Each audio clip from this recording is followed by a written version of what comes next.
Hi అందరికి నమస్తే. నేను మీ శంకర్ గౌడ్. గొనగండ్ల మండలంలో పుట్టపాసం గ్రామంలో ఉన్నాము. ఈ గ్రామంలో ఒక రైతుకి యువ అనే ముందు ఇండియన్ అగ్రిటెక్ వాళ్ళది కొట్టించినాము. దాని యొక్క రిజల్ట్ ఎలా ఉందో రైతుని అడిగి రైతు మాటల్లో తెలుసుకుందాం. అన్న నమస్తే. నమస్తే అన్న. మీ పేరన్నా? లక్ష్మణ. లక్ష్మణ. మీ ఊరు? పుట్టపాసం. పుట్టపాసం. అన్న మీరు యువ కొట్టినారు కదా? ఆవు కొట్టినామన్నా. కొట్టి ఎన్ని రోజులు అయిందన్న?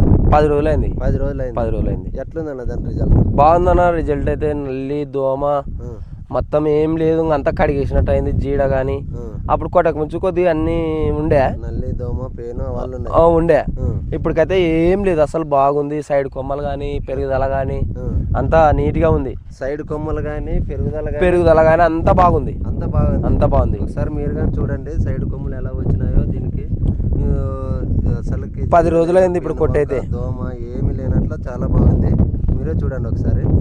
ఇది బాగుంది కదండి దీని రిజల్ట్ అయితే ఎవరైనా కొట్టుకోవచ్చు. నెంబర్ 1 ఉంది. నెంబర్ 1 ఉంది. పెరుగుదల అట్లే వస్తుంది. పెరుగుదల అట్టే ఉంటుంది. సైడ్ కొమ్మలు వస్తాయి. మరి మామూలుగా మళ్ళా ఎక్కువ పెరుగుతుంది అనేది ఏం లేదు, కన్నా పోతుంది. జీడ నల్లి బాగా ఉంటుంది. అంత సైడ్ కొమ్మలకి అన్నిటికి బాగుంది. అన్నిటికి బాగుంది.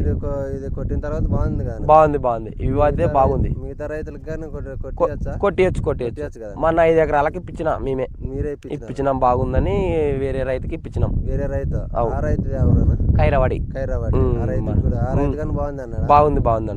బాగుంది అన్నాడు. ఓకే, మీరు ఇది కొట్టిన తర్వాత బాగా సాటిస్ఫాక్షన్ అయినారు కదా? బాగుంది. ఓకే అన్న, థ్యాంక్స్ అన్న.